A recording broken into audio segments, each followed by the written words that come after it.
Hello दोस्तों, स्वागत है आपका अपने यूट्यूब चैनल व्यूअर क्लासेस पर। मैं डी कुमार। दोस्तों, आज जीएस का टॉप 20 क्वेश्चंस लेकर के आया हूं जो कि एनटीपीसी के लिए बहुत ही लाभदायक है। इसके पहले आज का जो मोटिवेशनल कोट्स है उसको हम लोग देखते हैं। शिद्दत से देखे गए सपने अक्सर ज़रूर पूरे होते हैं।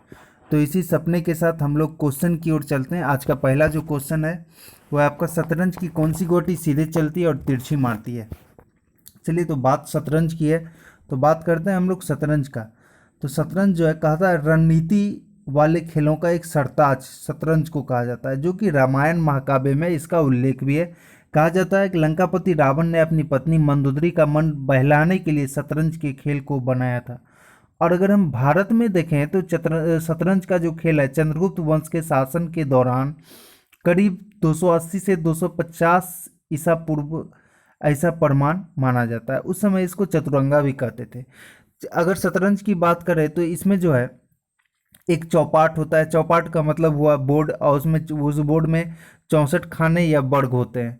64 खाने में से 32 खाने जो आपके होंगे वो ब्लैक होंगे, और उसके बाद जो 32 खाने और होंगे वो क्या होंगे आपके, तो वाइट होंगे।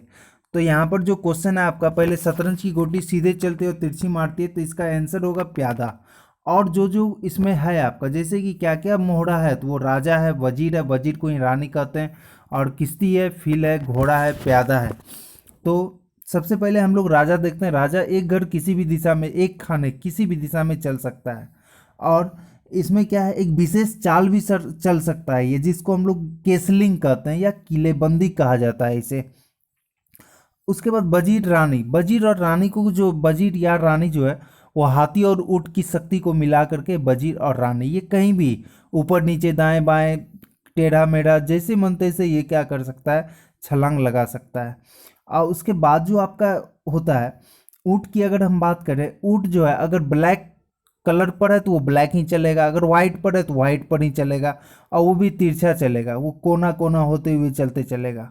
और उसके बाद जो हाथी है, हाथी किसी भी पंक्ति में दाएं बाएं या ऊपर नीचे कितने भी वर्ग सीधा चल सकता है।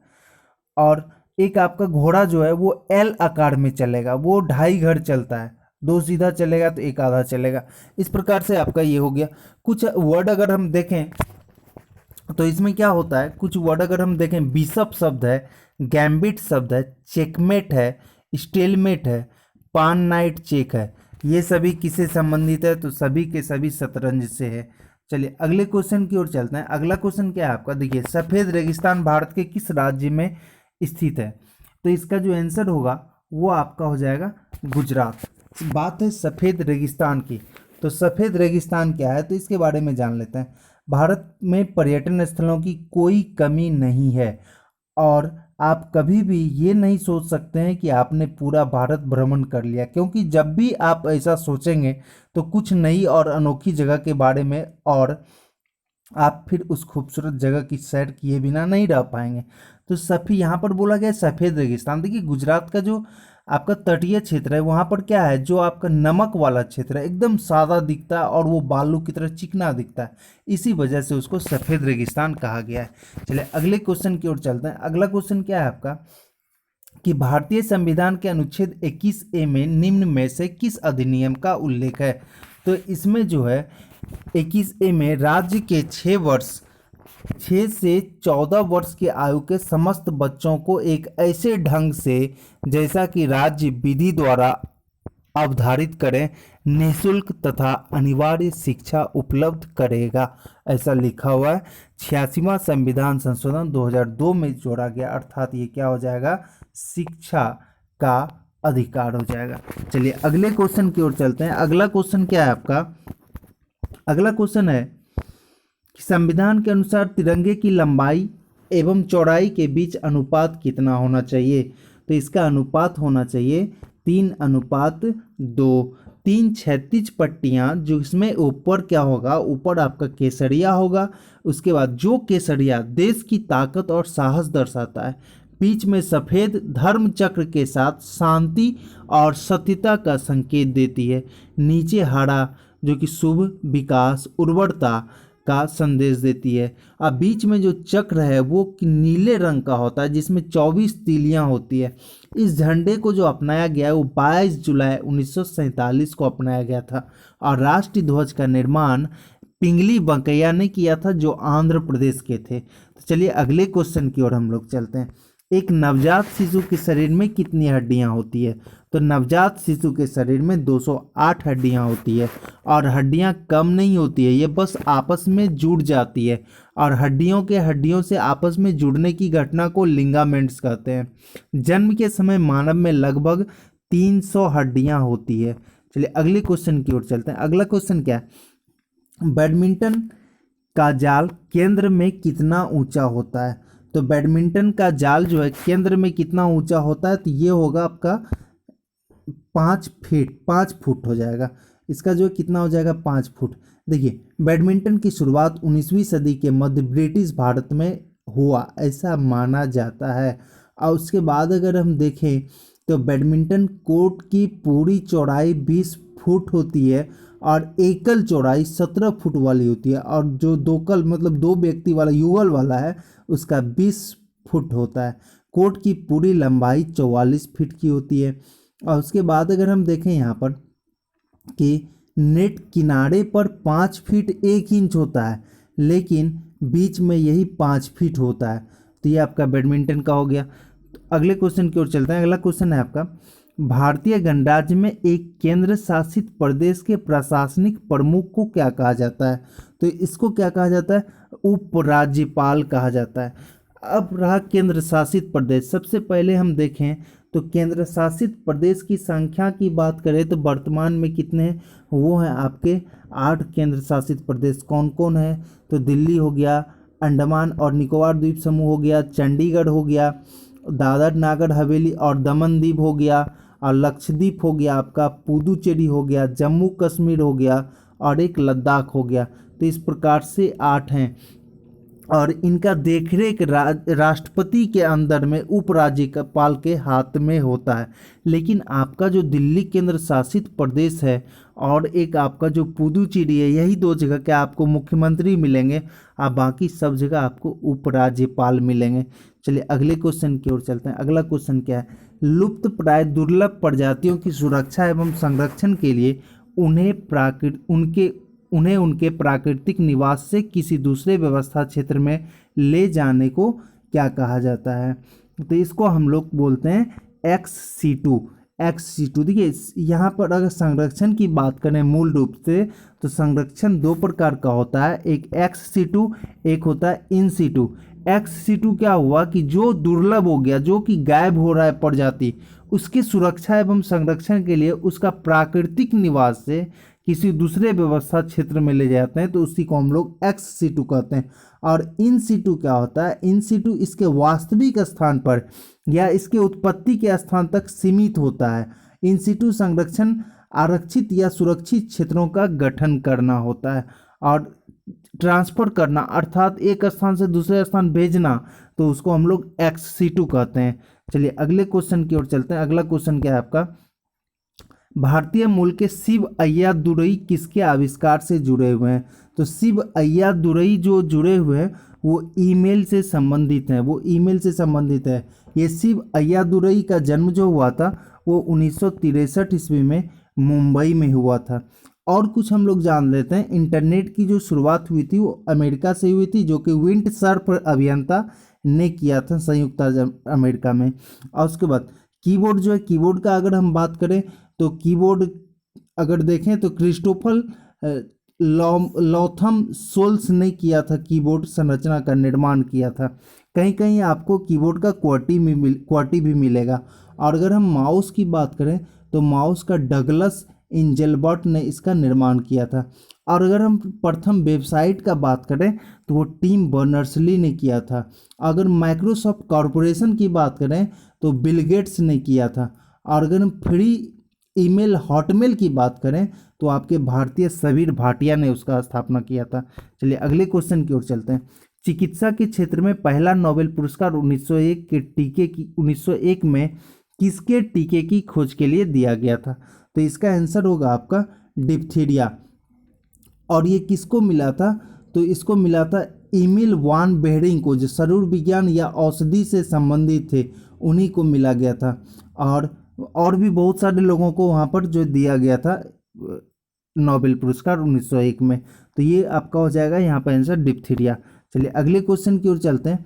जब आप एक परमाणु के न्यूट्रॉनों की संख्या को बदल देते हैं तो इसका क्या बदल जाता है? तो इसका जो है समस्थानिक बदल जाता है। तो समस्थानिक बदलता है। समस्थानिक क्या कहलाता है? समान परमाणु क्रमांक परंतु भिन्न परमाणु द्रव्यमानों के परमाणुओं को समस्थानिक कहते हैं। समस्थानिक में प्रोटॉनों की संख्या समान होती है किंतु न्यूट्रॉनों की संख्या भिन्न भिन्न होती है। तो ये आपका समस्थानिक आंसर हो गया। चलिए अगले क्वेश्चन की ओर चलते हैं। अगला क्वेश्चन क्या है?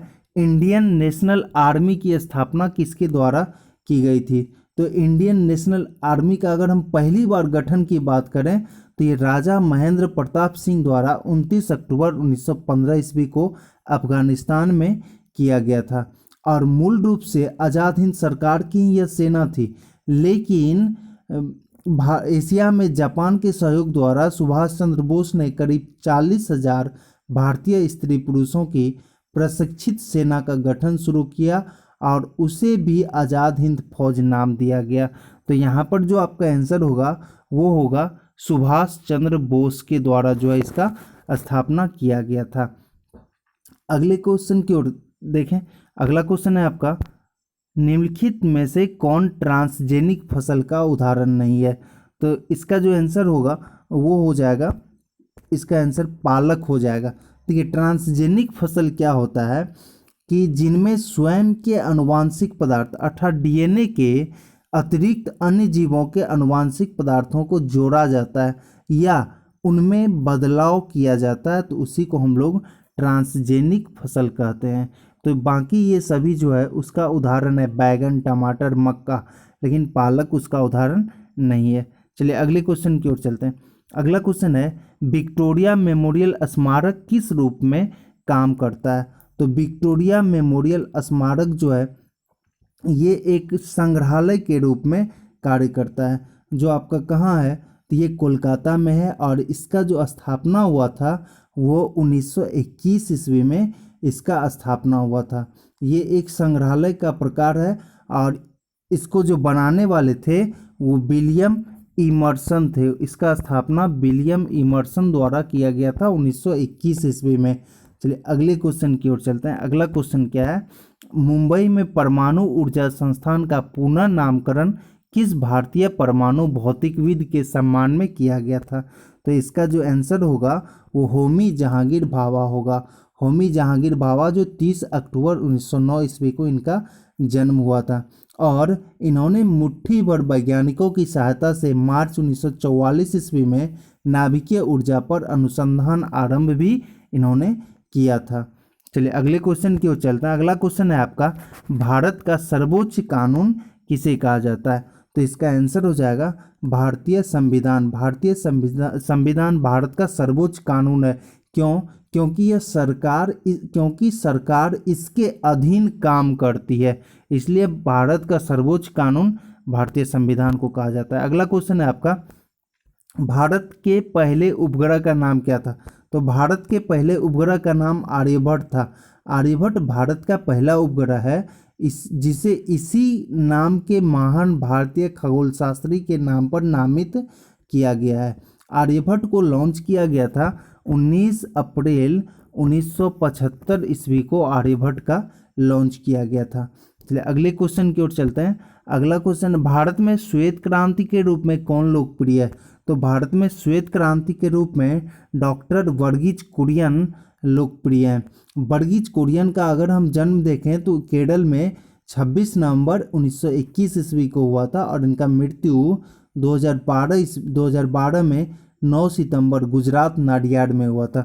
वर्गीज कुरियन जिसको father of the white revolution के नाम से भी जाना जाता है और इन्होंने जो है एक कार्यक्रम दिया था, विश्व का सबसे बड़ा विकास कार्यक्रम के बारे में इन्होंने बताया था और डेयरी खेती भारत की सबसे बड़ी आत्मनिर्भर उद्योग इन्हीं के वजह से बन गई थी। कहा जाता है कि डॉक्टर कुरियन की अमूल से जुड़ी उपलब्धियों के परिणाम स्वरूप प्रधानमंत्री लाल बहादुर शास्त्री ने उन्हें 1965 ईस्वी में राष्ट्रीय डेयरी विकास बोर्ड का संस्थापक अध्यक्ष भी नियुक्त कर दिया था। तो इसका आंसर हो जाएगा डॉक्टर वर्गीज कुरियन। अगला क्वेश्चन चलते हैं। अगला क्वेश्चन है, लक्काद्वीप सागर को और किस नाम से जाना जाता है? तो लक्काद्वीप को लक्षद्वीप सागर के नाम से जाना जाता है। और ये लक्षद्वीप कहाँ है? तो अरब सागर में स्थित है। और ये किस प्रकार से बना हुआ है? लक्षद्वीप कोरल निर्मित द्वीप है और जो लक्षद्वीप का आकार है वो घोड़े के नाल के समान है। और लक्षद्वीप का हाईकोर्ट के क्षेत्राधिकार जो है वो कहाँ पड़ता है? तो आपका केरल में पड़ता है। और ये भारत के दक्षिण पश्चिम में अरब सागर में स्थित है। और लक्षद्वीप द्वीप समूह में कुल 36 द्वीप हैं और 10 द्वीप पर जनजीवन है। देशी पर्यटकों को 6 द्वीपों पर जाने की अनुमति है। अगले क्वेश्चन की ओर चलते हैं। अगला क्वेश्चन है आपका, एक अज्ञात भारतीय की आत्मकथा किसने लिखी थी? तो एक अज्ञात भारतीय की आत्मकथा नीरद चंद्र चौधरी ने लिखी थी। Passage to England, culture in the vanity bag, autobiography of an unknown Indian Hinduism के लेखक भी यही थे। नीरज चंद्र चौधरी एक भारतीय बंगाली अंग्रेजी लेखक और पत्र के व्यक्ति थे। उनका जन्म 1897 में किशोरगंज में एक हिंदू परिवार में हुआ था। चलिए, तो ये था आपका 20 क्वेश्चन।